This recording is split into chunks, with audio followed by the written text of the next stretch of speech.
speaking of Spider-Man Far From Home, apparently it's pretty good. You know, people already saw it last week. Uh, you know, you could check the reactions out for yourself. Just look it up. But Josh, if you were excited for this movie, does this make you more excited, or did you keep your excitement still at a, you know, at like a Like, how do you feel knowing that this movie might be good? I mean, are we surprised at this point?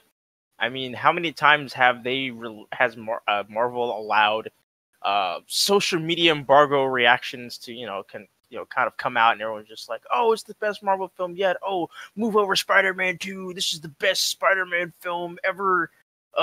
This is Marvel at their best. Like, it's redundant at this point. I mean,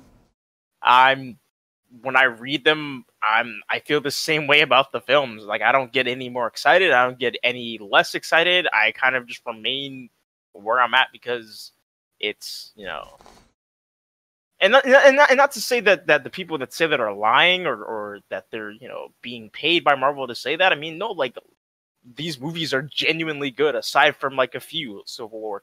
Like, I actually really enjoy these Marvel films. But someone on some verified account on Twitter saying, "Oh yeah, this is the best Spider-Man movie ever." Doesn't really sway me either way to get more excited or less excited for the film. I'm still gonna see it regardless. Even if someone said it was dog shit, I'd still go see it because I like Spider-Man. He's one of my favorite characters. Oh yeah, 100%. But I don't know if I got your stat. What did you think of Spider-Man: Homecoming?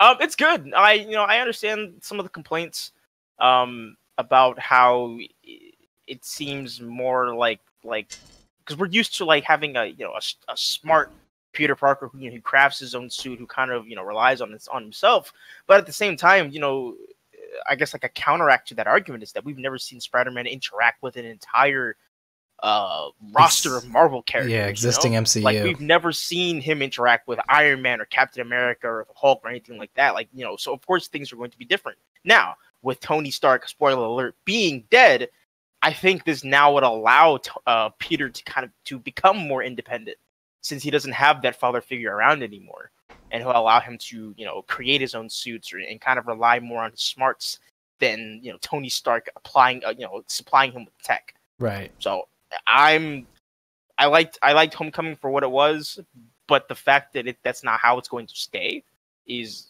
very intriguing because we get to see a character. We get to see character growth. So I'm all for it. I'm excited for Far From Home. In a lot of ways, Tony was, not like exactly, but spiritually was like the Uncle Ben of Peter Parker's origin in the MCU at least. Right. So we've established that relationship between Peter and Tony since Civil War, actually. And to see it grow in Homecoming and then Infinity War and then culminate in Endgame, to the final goodbye to Tony's sacrifice. We're going to see an MCU without Tony Stark, without Captain America. And, judging by the last trailer, Peter's not really handling it well. He really wants to just go on vacation and just forget about being Spider-Man. But, Nick Fury doesn't agree with that.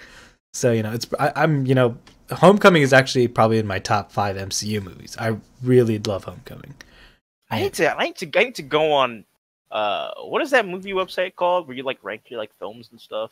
What's it called? Alex has that app. I know what you're talking about. Letterboxd, I think. Letterboxd, but yeah, Homecoming. Homecoming for me is like it was such a refreshing Spider-Man movie. Like, I felt like with the Raimi trilogy and the Amazing Spider-Man series, like I felt like all those movies just felt the same. I felt like I was watching the same exact movie.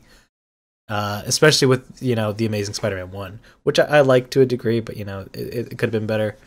But Homecoming was just so refreshing because we are dealing with a Spider-Man in the MCU. So like everything was at a new playing field, and he actually had friends, and all that, like with Ned, and then you throw Zendaya's character into the mix, and I love the twist with Michael Keaton. That twist is Marvel's best twist in a movie yet, I think. When it's revealed that Michael Keaton's character, the Vulture, is Peter's girlfriend's dad.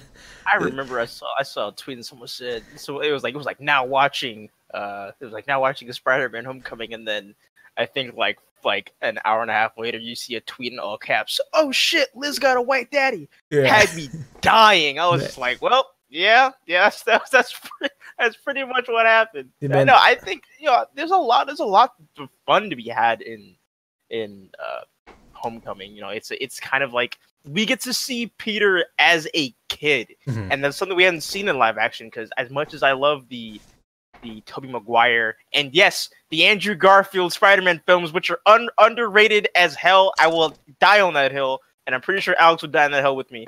Like we've always seen him as like this much older person, and kind of getting to see Peter as a kid and watch him grow and mature and mature into a hero that we've all come to know and love. Like I think it's great. It's a great kind of fresh perspective because that's something we've only ever seen in animated series and stuff like that.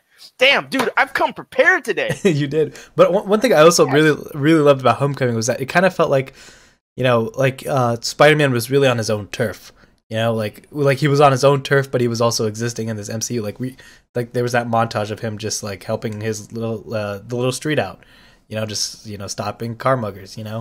Like that stuff. It like felt classic Spider-Man while also existing in this broader Marvel universe. And I think with Far From Home, like the scale just looks bigger. Like all the people that were complaining that Homecoming didn't have enough action, like look at the trailers for Far From Home. Like they look out of this world. Like I forgot the name of the director's name. But he probably heard all these comments like, "Fuck it, I'm throwing everything at the screen on this one.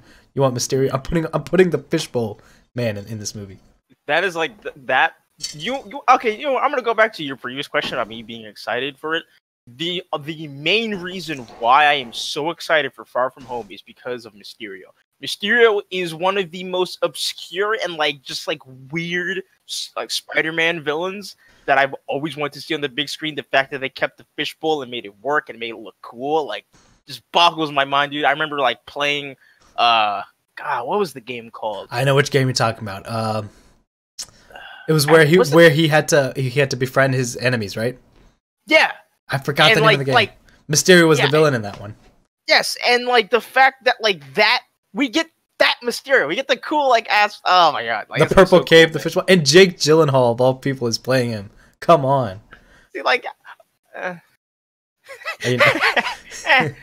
like Jake. I want to say I love Jake Gyllenhaal. He's definitely one of my favorite actors, but I just feel like Jake Gyllenhaal is just too good for that role, You ever get that feeling? Yeah, you ever get that feeling that an actor is so good that if you give you're wondering what are they doing here? They don't need to be here. Yeah, you ever have an actor that is literally so good at their job that you're like, okay, if they give you anything less that allows you to reach your full potential as an actor, they're just doing you a disservice. And I feel like that's kind of what it is with Mysterio because Marvel hasn't really known to I guess reuse their villains unless his name is Loki or Thanos. And I guess Ronan to a certain degree when he had 3 minutes of screen time in Captain Marvel. yeah, that's true.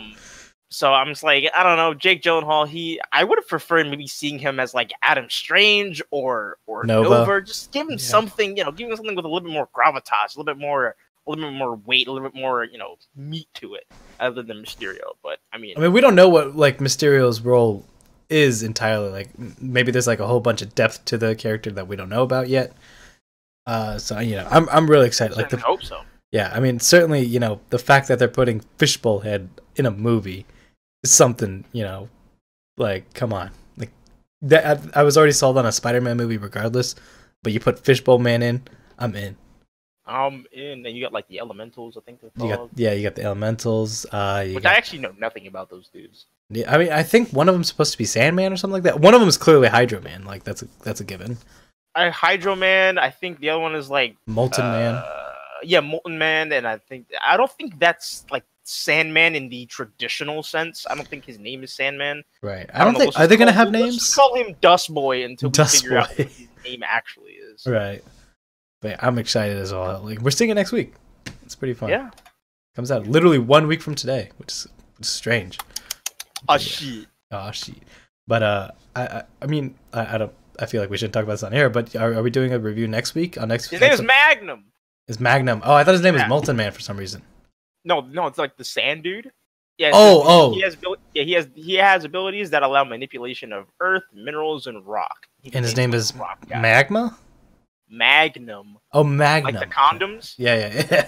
Yeah. Magnum. Magnum. Apparently, there's a fourth one. I did not know that. There's Hydra Man. There's Magnum. There's the Molten Man, and is there a fourth one? Yeah. Okay. So apparently in Marvel Comics they have different names. So the one we're calling Molten Man is called Hellfire. Okay. The Hydro Man, which we've been calling him, his name is Hydron.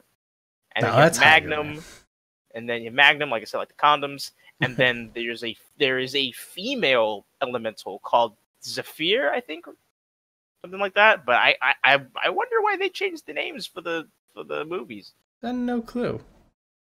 I mean, okay. Yeah, okay. It is what it is.